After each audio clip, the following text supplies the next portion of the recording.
10 ventilateurs Lianli RGB, 192 Go de RAM, un boîtier Lianli Dynamic Evo XL avec un ventirad.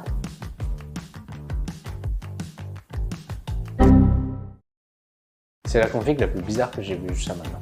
Pour ceux qui ne le connaissent pas, le boîtier c'est celui-là, la version méga grosse du Lianli Evo. Tout est normal, on a beaucoup de ventilateurs RGB. Qu'est-ce qu'on a dans cette config comme alimentation? Un 2000 watts. Ok, peut-être qu'il met 2 cartes graphiques, mais ça, je comprends pas. Un ventirad. Ouais, je suis en train de monter le PC de là. C'est quoi ces composants?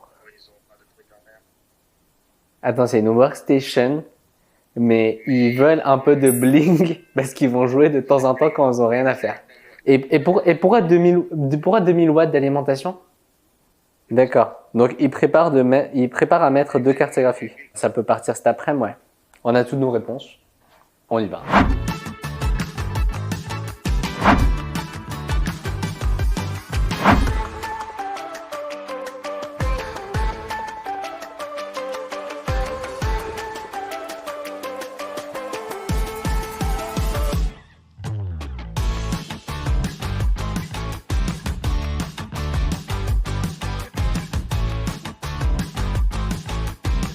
On a la chance de voir des barrettes de RAM de 48 Go par unité, ce qui nous fait un total de 192 Go dans cette config, avec une fréquence super élevée de 6400 C32.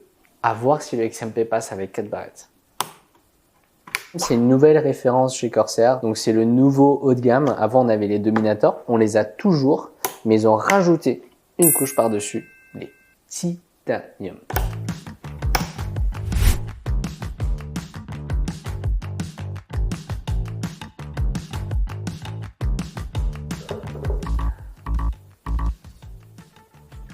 Ça passe pas. Oh là là. Il se passe toujours un truc dans nos montages. C'est vrai que Non mais j'aurais dû y penser. Les Darrock Pro 4, on était obligé d'utiliser des barrettes de RAM low profile. Et là c'est des titanium s'il te plaît. C'est quoi la tour? On dirait le Empire State. Empire State. Empire quoi? Empire State. Comme ça passe pas. Comme ça passe pas. Comme ça, c'est pas bon pour le airflow. Si on lui retirait un ventilateur, là ça passe. Mais l'Elite il est petit, hein. Je comprends pas comment ils les entrent pas. Non, le ventilateur il est très grand. Il est très grand, il fait la taille du Darrock Pro 4. Mais c'est Ouais. surtout le titanium, Ouais, ils sont énormes. c'est 5 étages, c'est très très haut. C'est énorme. Est-ce que tu peux remplacer les rames par des plus classiques et on fait le remboursement de la différence au client? Non, les rames ils sont jolis, non? Ils sont vraiment jolis. Mais oui, les rames elles sont jolies, mais elles sont trop hautes. Vous auriez fait quoi à votre place? Vous auriez changé les rames ou le ventirad?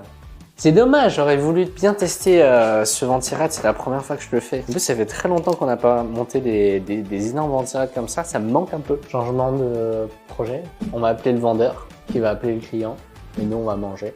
On se retrouve tout à l'heure. Ah, on a fini de manger. Par contre, on n'a toujours pas le retour du client. Du coup, ce qu'on va faire, c'est qu'on va s'avancer un petit peu. On va installer les ventilateurs dans notre PC. Et à la fin, il restera juste la lime et le water cooling. Peut-être qu'on le montrera en dernier. Je dis water cooling parce qu'il y a 3 chances sur 4 que le client choisisse finalement de garder ses barrettes de RAM titanium et de prendre un water cooling à la place. Et il y aura forcément une différence de prix entre un ventirad et un water cooling haut de gamme. Mais je pense qu'elle sera prise en charge par rapport là parce que c'est quand même notre responsabilité de proposer des composants qui sont compatibles. Là, c'est des composants avec lesquels on n'a jamais encore travaillé. Hein. C'est assez récent, le Darrock Elite. C'est assez récent, les Titanium. C'est des choses qui peuvent arriver si on corrige avec une bonne volonté, un petit geste. Ça se pardonne.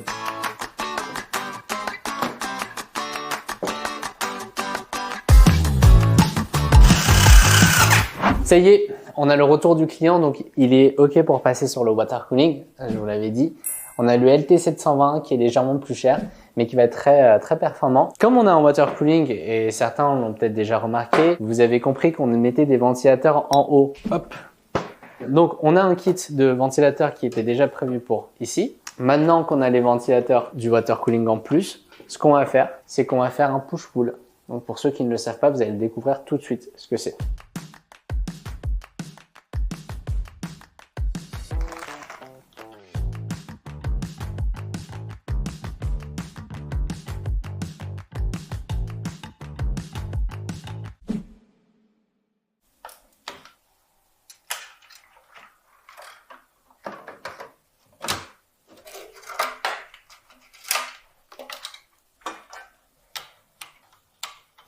Voilà, c'est ça un push-pull. Il y a un truc qui est vachement cool avec ce boîtier, c'est à ce niveau-là, ça ce sont des parties qu'on peut retirer. Ça va ajuster la hauteur de la carte mère dans le boîtier. On a 3 modes, un mode moyen, un mode haut et un mode bas. Et justement dans le genre de configuration en push-pull, si on n'a pas cette fonctionnalité, on a un espace qui est hyper serré entre la carte mère et les ventilateurs. Là donc on l'a mis en mode bas, ce qui nous dégage beaucoup d'espace pour travailler, pour brancher les câbles. Trop de fonctionnalités dans ce boîtier. Il est très cher mais il vaut vraiment son prix. Et aussi au niveau de la carte graphique, ici on a ce système de fixation sans vis pour la carte graphique et surtout c'est aimanté, c'est en aluminium, juste génial.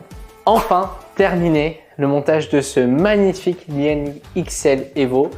Beaucoup de câbles à l'arrière, mais j'ai quand même essayé de bien câble manager parce qu'en fait ce boîtier il a énormément de câbles par défaut. Il a tellement de fonctionnalités et chaque fonctionnalité de ce boîtier vient avec un câble. Il faut alimenter tout ça, il faut connecter à la carte mère. Et puis ensuite, ça là, ça nous fait 3 câbles de carte graphique. Là, ça nous fait un 4e câble PC Express. Sinon, le résultat devant est plutôt propre. Je vais l'allumer pour vous laisser observer cette config. Notre monteur, notre cadreur, super cadreur, va mettre l'ensemble des composants de la config en motion.